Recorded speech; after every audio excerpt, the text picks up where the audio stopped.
DJ Moral Stories. ఆకాశంలో పేదవాడి పుట్టినరోజు. చందన్పూర్లో ఉండే హేమంత్ ఒక పేద చేపలు పట్టేవాడు. అతను భార్య సురేఖ, చిన్న పిల్లోడు మోను, ఇంకా వయసైన అమ్మా నాన్న త్రివేణి, ఇంకా జగ్జీవ్తో జీవిస్తూ వచ్చాడు. చెప్పాలంటే చందన్పూర్లో చాలా చెరువులుండేవి. కాని ఒకే ఒక చెరువు అడవికి వెనకతల ఉండేది.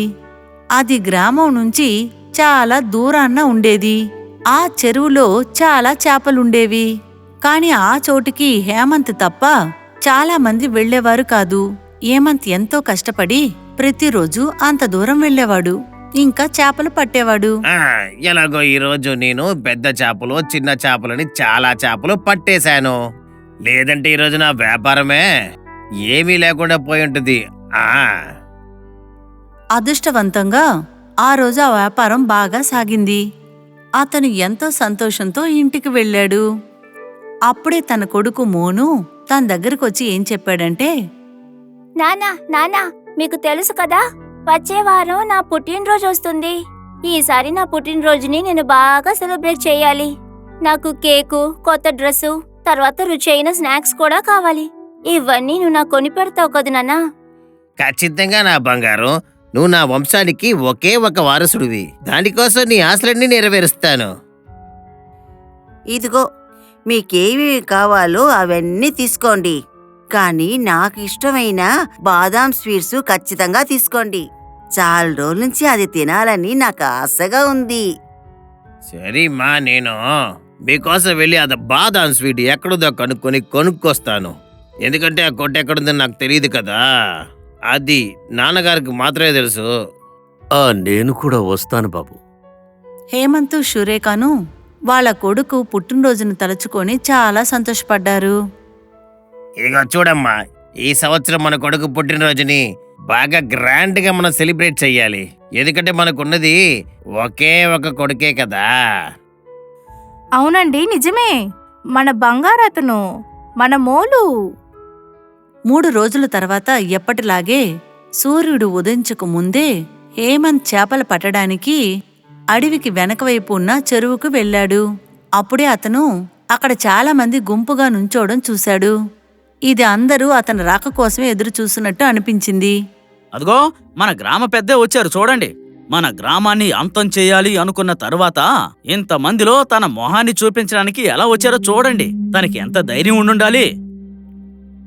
దేనికోసం ఇలా అంతా మాట్లాడుతున్నారు? అలా ఏం తప్పు చేశా నేను?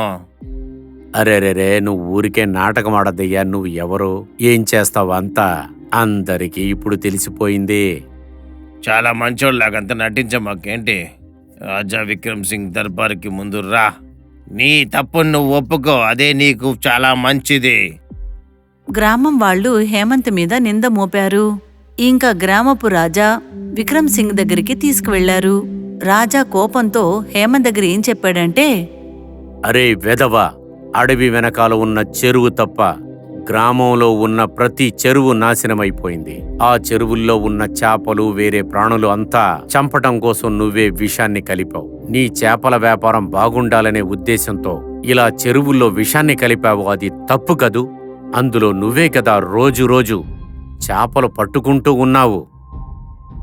నువ్వు మాత్రం ఈ గ్రామంలో సంపాదించాలని ఆశపడుతున్నావా? నీకూడా బాగా తెలుసు, గ్రామ ప్రజలు అంత దూరం నడుచుకుంటూ వెళ్లి అడవి మధ్యలో ఉన్న చెరువులో చేపలు పట్టడానికి ఇష్టపడరని తెలుసు కదా. అలాంతా కాదు రాజా, మీరేదో తప్పుగా అర్థం చేసుకున్నారు. ఇలాంటి పాపాన్ని నేను ఎందుకు చేస్తాను చెప్పండి? దయచేసి నన్ను నమ్మండి అయ్యా. గ్రామంలో ఉండే కోనేరులో నేనేం విషాన్ని కలపలేదు. దయచేసి నన్ను నమ్మండి, అర్థమవుతుందా? అలాగైతే నువ్వు ఈ పని చేయకపోతే ఏ చెరువులో వెళ్ళి నువ్వు చేపలు తీసుకొస్తావో అక్కడ మాత్రం ఎందుకు విషం కలపలేదు? అక్కడ మాత్రం ఎందుకు విషం లేదు? చెప్పు. హేమంత్ ఏమీ మాట్లాడలేకపోయాడు. ఎందుకంటే అతనికి ఏమీ అర్థం కాలేదు అతని మీద వేసిన నిందకి ఎలా సమాధానం చెప్పుకోవాలని. అతను ఈ మౌనం వల్ల అందరూ అతనే తప్పు చేసుంటాడని అందరూ అనుకున్నారు. నీ మౌనమే నువ్వు చేసిన తప్పుని బయట పెడుతుంది. నువ్వే ఇప్పుడు ఈ తప్పంతా చేసింది. ఏయ్ మాయ మంత్రవాది, మీరు ఇచ్చే శాపాన్ని వాడికివ్వండి. వీడు ప్రాణాలతో ఉండటానికి అర్హత లేనివాడు. వీడు చేసిన ఈ తప్పుకి ఖచ్చితంగా శిక్ష వెయ్యాలి. కాబట్టి నేను వీడికి వీడి కుటుంబానికి ఒక శాపం విధించబోతున్నాను. అది ఏంటంటే నువ్వు నీ కుటుంబ సభ్యులు మరో 48 గంటల వరకే ప్రాణాలతో ఉండగలరు. ఆ తర్వాత నువ్వు నీ కుటుంబం ఈ భూమి మీద ప్రాణాలతో ఉండరు. నన్నెందుకు ఇలా చేశారు? నాకు కూడా ఆ శాపాన్ని ఇచ్చుండొచ్చు కదా. నా కుటుంబానికి ఎందుకు శాపాన్ని ఇచ్చారు? వాళ్ళేం తప్పు చేశారు? అసలు నేనే ఏ తప్పు చేయలేదని చెప్తున్నాను కదా. హేమంత్ని రాజా దర్బార్ నుంచి పంపించేశారు. ఇంకా మాంత్రికురాలు శాపం వల్ల ఇప్పుడు హేమంత్కి వాళ్ళ కుటుంబానికి ప్రాణానికి ప్రమాదం వచ్చింది. హేమంత్ వాళ్ళింటికి వెళ్ళి వాళ్ళింట్లో ఉన్నవాళ్ళకి ఈ విషయాన్ని చెప్పాడు. అది విని ఆ కుటుంబంలో ఉన్నవాళ్లు షాక్ అయ్యారు. ఏంటయ్యా ఇలా జరిగింది? మేమిద్దరం వయసైన వాళ్ళం కదా, మేం మీకేం పాపం చేశాం? మా జీవితం ఇంకో 4 రోజుల్లో ముగిసిపోతుందో ఏమో. కాని మీరిద్దరూ మరియు మోని బంగారం, మీ అందరి జీవితాలు ఇప్పుడే ప్రారంభమైంది. ఇంకా మీ జీవితంలో ఎన్నో రకాల సంఘటనల్ని చూడాల్సి ఉంటుంది. ఇప్పుడు వీడు పొందిన శాపం ఏం జరగబోతుంది? ఎవరికి లేని శాపం మనకి తగిలిందేంటమ్మా? జీవన్ కంటి నుంచి కన్నీరు కారగానే అతను వాళ్ళ కుటుంబాన్ని తలుచుకొని చాలా బాధపడ్డాడు. ఏమండి, ఇంకా మనకు సమయం ఉంది. మాకు తెలుసు మీరు ఇవన్నీ చెయ్యలేదని. కానీ ఇవన్నీ ఖచ్చితంగా ఎవరన్నా చేసుండాలి కదా. మనం ఇంకా 48 గంటల్లోపు మన గ్రామంలోని అన్ని కొలనుల్లోనూ ఎవరు విషయం కలిపారో వాడిని మనం పట్టుకునే తీరాలండి. అవును సురేఖ, నువ్వు చాలా కరెక్ట్గా చెప్పావు. అడవికి వెనక కోనేరుందన్న విషయం సామాన్యంగా ఎవరికీ తెలిసుండదు. అందుకే వాడక్కడ విషాన్ని కలపలేదు. చివరికి దారుణంగా నా మీదకి నిందొచ్చింది. అవన్నీ సరేగాని నువ్వు ఆ నేరస్తుడిని ఎలా వెతికి పట్టుకుంటావు? 48 గంటల్లో నువ్వు వాణ్ణి ఎలా పట్టుకుంటావు? సురేఖ, హేమంతు ఇద్దరూ ఆలోచించడం స్టార్ట్ చేశారు. వాళ్ళిద్దరూ నిందితుడిని వెతుక్కుంటూ వెళ్లారు. కాని ముందు హేమంత్ పక్క గ్రామానికి వెళ్లి అతని స్నేహితుడు మనోహర్ని కలిశాడు. అప్పుడే అతనికి ఒక విషయం తెలిసింది. అదేంటంటే ఆ గ్రామంలో ఉన్న కొలంలోనే విషం కలపబడిందని, అప్పుడే నీటిలో ఉన్న ప్రాణులకి ప్రమాదం వస్తుందని. ఏంటి? అవును, నేను చెప్పేది నిజమే. నీ గ్రామం నా గ్రామం మాత్రమే కాదు, ఇంకా గ్రామంలో ఉన్న ప్రతి చెరువు కూడా విషాన్ని కలిపారు. అందువల్ల ఉన్నవన్నీ చనిపోయాయి. సురేఖ, హేమంతు ఇది తెలిసినాక చాలా షాక్ అయ్యారు. కాసేపు తర్వాత వాళ్ళిద్దరికి ఒక విషయం తెలిసింది. వాళ్ల పక్క గ్రామం అయిన తేజ్పూర్లో చేపల వ్యాపారం గడిచిన 24 గంటల్లోపు చాలా ఎక్కువగా వ్యాపారం అయిందని. అప్పుడు సడన్ గా పక్క ఊర్లో ఉన్న వాళ్ళందరూ తేజ్పూర్లోనే ఎక్కువగా చేపల్ని కొంటారని హేమంత్ ఇంకా సురేఖ మనసులో అనుమానం మొదలైంది. సురేఖ, ప్రతి ఊరు కోనేరులోనూ విషాన్ని కలిపారు. అలా అంటే జైజ్పూర్లో మాత్రం ఎందుకు కలపలేదు? అయితే దీనికంతా కారణం ఆ తేజ్పూర్ రాజానే అనుకుంటా. అదంతా సరేనండి, ఇంత ఖచ్చితంగా మీరు ఎలా చెప్పగలుగుతున్నారు? ఇదిగో చూడు, తేజ్పూర్ రాజాకి ఆయన రాజ్యంలో చేపల బిజినెస్ పెంచాలి. ఇది అందరికీ తెలిసిన విషయం. అది తేజ్పూరేనని. వాళ్ళ చేపల వ్యాపారం ఇప్పుడు నష్టంలో పోతుంది. అందువల్లే ఆ రాజ్యం రాజా ఇలాంటి పన్నాగాలు పన్నాడనుకుంటా. సురేఖ, హేమంతు ఇద్దరూ వాళ్ళ గ్రామం అయిన చందన్పూర్ రాజా దగ్గరికి, విక్రమ్ సింగ్ దగ్గరికి వెళ్లారు.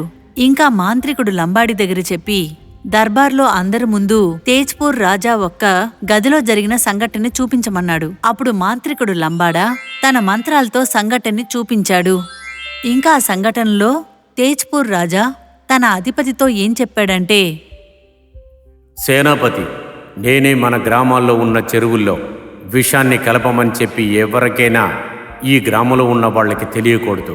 నేను చెప్పిన విషయాన్ని మీరు బాగా మనసులో పెట్టుకోండి, అర్థమైందా? అలాగైతే హేమంత్ దొంగ కాదా? నన్ను క్షమించు హేమంత్. నేను సరిగ్గా విచారించకుండా పెద్ద తప్పు చేశాను. నన్ను క్షమించు, దయచేసి నన్ను క్షమించు. నన్ను క్షమించవయ్యా. నేను ఒక్కసారి శపించాను అంటే మళ్ళీ దాన్ని వెనక్కి తీసుకోలేను. అలా చెప్పొద్దు మంత్రవాది. నా కొడుక్కి పుట్టినరోజు రాబోతుంది. వాడి జీవితం బాగా ఉండాలి కదా, అందుకనే అడుగుతున్నాను. కంగారు పడకు. నీకంటూ ఒక జీవితాన్ని ఇక్కడ కాకపోయినా పైలోకంలో ఖచ్చితంగా ఇస్తాను. అక్కడికి వెళ్ళి నువ్వు నీ జీవితాన్ని సంతోషంగా జీవించు. కానీ ఇదంతా ఎలా జరుగుతుంది మంత్రవాది? ఒక్క నిమిషం. మాంత్రికుడు లంబాడ ఒక చిటికి వేశాడు. ఇంకా పైన ఆకాశం నుంచి చందమామ కిందకి వచ్చింది. ఇంకా చందమామ ముందు మాయ మెట్లు రూపొందాయి. ఆ మెట్ల ద్వారా హేమంత్ ఇంకా వాళ్ళ కుటుంబానికి చెందిన వాళ్ళందరూ మూనుకి వెళ్లి చేరుకున్నారు. ఇంకా ఈ విధంగా మోను బర్త్డే ఆకాశంలో సెలబ్రేట్ చేసుకున్నారు. అప్పుడు వాళ్ళందరూ చాలా సంతోషంగా వాళ్ళ జీవితాన్ని జీవించారు. ఈ కథ కుందన్ నగర్లో జరిగింది. ఒక దంపతులు మానసి, మహేష్ అని జీవిస్తూ ఉన్నారు. ఇద్దరూ పేదరికంలో జీవిస్తూ ఉన్నారు. వాళ్ళు తన కుటుంబాన్ని పోషించడం కోసం వాళ్ళ దగ్గరున్న చిన్న స్థలంలో వ్యవసాయం చేస్తూ ఉన్నారు. తర్వాత వ్రతం చేసే రోజుల్లో పూజకి కావాల్సిన వస్తువులన్నీ అమ్మేవారు. పెళ్ళయి 2 ఏళ్లవుతోంది. కానీ వాళ్ళకింతవరకు అసలు పిల్లలే లేరు. అది తలుచుకుని వాళ్ళు చాలా దిగులు పడేవారు. ఇక జీవితాన్ని ఎలా గడపాలో తెలియటం లేదు. ఈ పేదరికంలో జీవించడం మనకెలాగో అలవాటు. మనకింకా అసలు బిడ్డే పుట్టలేదు. దేవుడు మన విషయంలో ఎందుకు ఇలా చేస్తున్నాడో తెలియటం లేదు. ఈసారి మన పొలంలో మనం బాగా కష్టపడదాం. మంచి పంట వస్తుంది, మనం బాగా సంపాదించుకోవచ్చు. కానీ మనకి పిల్లల భాగ్యం మనకు రాసుందా లేదా తెలియలేదే, అది ఆ దేవుడికే తెలియాలి. కొన్ని రోజుల తర్వాత మహేష్ చెల్లిలో తులసి ఇంటికొచ్చింది. తను చూసి మహేష్, మానసి చాలా సంతోషించారు. రామ్మా చెల్లెమ్మా, ఎలాగున్నావు? నమస్కారం అన్నయ్య, మీరు ఎలా ఉన్నారు? నాకేంటమ్మా, నేను చాలా బాగున్నాను. నువ్వెలాగున్నావు? నేను బాగున్నానన్నయ్య. మిమ్మల్ని వదిన్ని చూడాలనిపించింది, అందుకే వచ్చాను. సరే, నువ్వు రావటం చాలా మంచిదైంది. నువ్వు వదిన మానస దగ్గర కొంచెం మాట్లాడుతా ఉండు. నాకు కొంచెం బయట పనుంది, నేను సాయంత్రం కలుసుకుంటాను. సరేనా? సరే అండి అన్నయ్య, పర్వాలేదు. మీరు పని పూర్తి చేసుకుని మెల్లగా రండి. మహేష్ వ్యవసాయానికి బయలుదేరాడు. ఇంక వీళ్ళిద్దరూ మాట్లాడుకుంటూ ఉన్నారు. వదినా, నేను 2 సంవత్సరాల తర్వాత మీ ఇంటికొచ్చాను. నేను ఏమనుకున్నానంటే మీరు ఇద్దరు ముగ్గురై ఉంటారని. కానీ మీకు ఒక్క బిడ్డ కూడా లేదే. నన్ను ఏం చేయమంటావు తులసి? ఇంటి ఖర్చుల కోసం ఇంట్లో ఉన్న పూజ వస్తువులన్నీ అమ్మేసి వ్యవసాయం చేసి జీవితాన్ని గడుపుతున్నాం. కానీ బిడ్డ పుట్టడం పుట్టకపోవడం ఆ దేవుడి చేతుల్లోనే ఉంది. వదినా, మీకు బిడ్డ భాగ్యం దొరకడానికి మీరెందుకు దేవుడిని మొక్కలేదు? ఒక్కసారి మీరు దేవుడిని పూజించి చూడండి. కానీ తులసి, కానీ ఆ దేవుని సంతోషపెట్టడం ఎలాగా? మన దగ్గర అంతగా డబ్బులు కూడా లేవు పూజకు కావాల్సిన పండ్లు పువ్వులు తీసుకెళ్లడానికి. నిజమైన భక్తున్న భగవంతుడికి కాస్త పువ్వుల్ని ఇచ్చినా కూడా సరే, వాళ్ళది ఖచ్చితంగా తీసుకుంటారు. నువ్వు ఇంతగా చెప్తున్నావంటే నేను ఖచ్చితంగా ఈసారి పూజ చేస్తాను. ఈసారి మానసి 3 రోజులు భోంచేయకుండా పూజకి వ్రతాన్ని స్టార్ట్ చేసింది. భగవంతుడికి పొద్దున్న సాయంకాలం పువ్వులు వేసి పూజ చేసింది. మహేష్ తన భక్తిని చూసి చాలా సంతోషించాడు. కొంచెం కొంచెంగా డబ్బు చేర్చి తన వ్రతాన్ని పూర్తి చేయడం కోసం పళ్ళు కొనుక్కొచ్చాడు. మానసి భగవంతుడికి పూజని చాలా భక్తితో భవ్యంగా చేసింది. కొన్ని రోజుల తర్వాత మానసికి సంతోషమైన సమాచారం అందింది. అది మాత్రం కాకుండా వాళ్ళ పొలంలో వ్యవసాయం చేసేటప్పుడు మహేష్ కి మట్టి కింద నుంచి 3 బంగారు నాణాలు దొరికాయి. అది చూసి వాడు చాలా సంతోషించాడు. వాడు డైరెక్ట్ గా ఇంటికి వెళ్లి ఆ బంగారు నాణాన్ని చూపించి జరిగిన విషయాన్ని చెప్పాడు.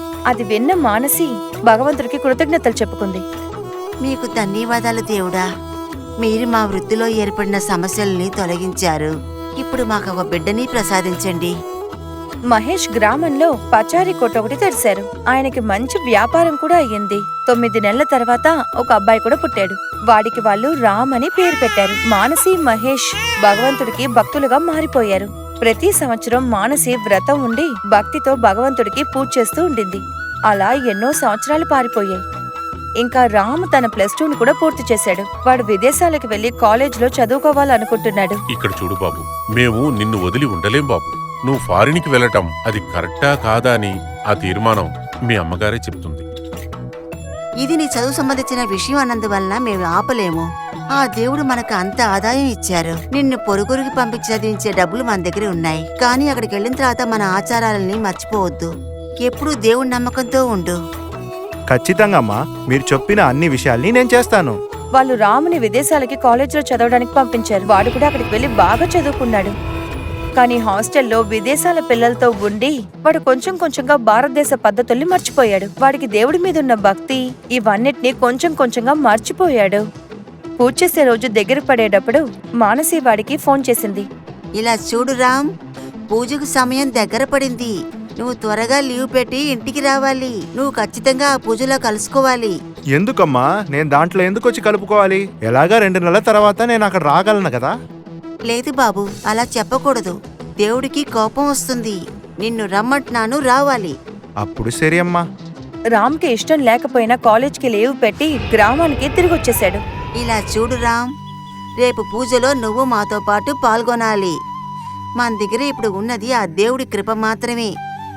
అమ్మా మీరు సంవత్సరంలో 3 రోజులు ఒక పొద్దు ఉండి పూజ చేస్తున్నారు. మన దగ్గర ఉండేదంతా దేవుడిచ్చిందని మీరు అనుకుంటున్నారు. దాంట్లో ఖచ్చితంగా కూడా ఉన్నారు. అమ్మా నా దగ్గర ఒక విషయం చెప్పండి. బయట ఊర్లో ఎవరు పూజ చేసేదే లేదే, ఒక పొద్దు కూడా ఉండేది లేదు. అప్పుడు వాళ్ళ ఆశలు మాత్రం ఎలా నెరవేరుతుంది? బాబు, ఇప్పుడు నువ్వు చిన్నపిల్లాడివి. విదేశాల్లో వాళ్ళు ఎలాగైనా ఉండని, కానీ మనం ఎప్పుడూ ఆ దేవుణ్ణి నమ్మకంతో పూజిస్తూ ఉండాలి. ఆ దేవుడి మీద మనకున్న నమ్మకం, భక్తి ఎప్పటికీ తగ్గకూడదు. కానీ అమ్మా నాకు ఇది కొంచెం కూడా నచ్చుకోలేదు. ప్రపంచం అసలు ఎక్కడికో వెళ్తుంది, మీరెందుకు ఇలా ఉన్నారు? ఇంకా కూడా పూజ ఒక పొద్దున్నే చెప్తున్నారు. వాడలా చెప్పిన వెంటనే మానసి చేతులెత్తి మొక్కి దేవుని తలుచుకుంది. దేవుడా, వాడు తెలిసి తెలియక అలా మాట్లాడుతున్నాడు. వాడి కోసం నేను క్షమార్పణ అడుగుతున్నాను. అది చూసిన వెంటనే రామ్ నవ్వుతూ తన రూంలోకి వెళ్ళాడు. 3వ రోజు పూజ చేస్తూ ఉండేటప్పుడు మానసికి హఠాత్తుగా కళ్ళు తిరిగి తన కింద పడిపోయింది. అమ్మా మీకు అసలు ఏమైంది?